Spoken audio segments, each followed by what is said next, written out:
Hey, what's up? First off, the character lineup is one of the main highlights. The update introduces three newcomers, Columbina, Zibai, and Illuga, and each one arrives with their own signature flavor and banner timing. So if you've been saving Prima Gems or planning pulls around a specific kit, this is the patch that reshuffles priorities for a lot of players. On top of that, the Lantern Rite returns as a central festival for the patch, and the team has stuffed it with events, rewards, and even a free outfit tied to the celebrations. There's a fair amount of free-to-claim content embedded in the festivities, which makes the update friendly to both long-term players and people popping back in for the new story beats. The world expansion is actually pretty substantial this time.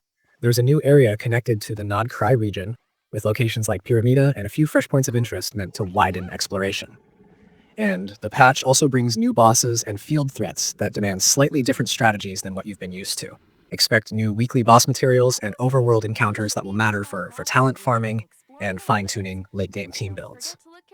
Weapon and artifact additions are part of the mix too, with brand new 5-star weapons and a couple of fresh artifact sets designed to push specific playstyles. That means there are new min-max routes to chase if you like optimizing builds, and some of these items slot perfectly into the new character kits, so the synergy is intentional. For banner structure, the usual two-phase rollout is back. Phase 1 features the main new 5-star and its supporting 4 stars, while Phase 2 brings the remaining newcomers and reruns of a few fan favorites. That means some tough choices if you're saving. Deciding whether to go for novelty or hold out for returning characters is going to be a conversation in the community for weeks.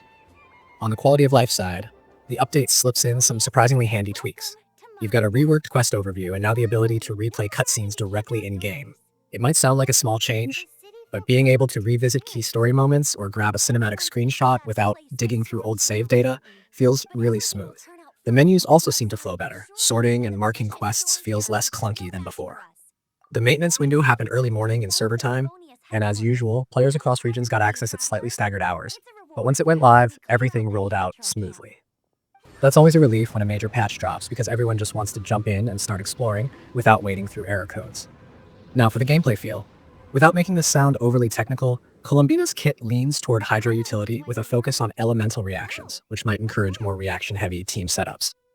Zibai, on the other hand, brings geoscaling and acts like a sturdy anchor for shield or resonance-focused teams. Illuga, being the more flexible 4-star, fits into niche roles depending on how you gear him. He's the kind of unit that grows on you once you experiment with builds. Altogether, these three shift the meta just enough to keep things fresh without throwing everything out of balance. The Lantern Rite events are worth their own spotlight.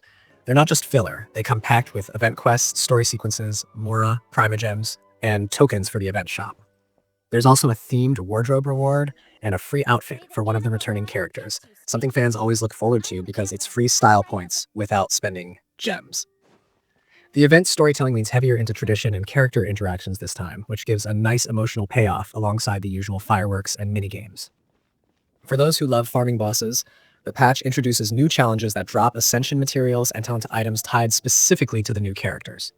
Some existing characters that lacked certain materials now have those bottlenecks fixed, which smooths out progression overall. It's a small change, but a meaningful one for long-term players who like rounding out their builds. From a content creator's perspective, there's a lot of visual material to work with. The new zone has gorgeous lighting, the Lantern Rite Festival looks stunning in motion, and the new character animations are ridiculously polished. Every skill feels cinematic, which means highlight reels and gameplay showcases practically make themselves this time. If you like making videos or just watching them, this patch feels made for that kind of content. Overall, Luna 4 lands as a dense, player-friendly update that balances spectacle and substance. You've got new characters to master, new places to explore, a returning festival packed with nostalgia, and enough quality of life improvements to make the everyday experience smoother. Whether you've been around since the early days or just picking it back up, it's the kind of update that gives you both a reason to log in and something to look forward to long after the first week hype fades. It feels like a confident patch that knows exactly what makes Genshin fun. Discovery, story, and those little details that keep the world alive.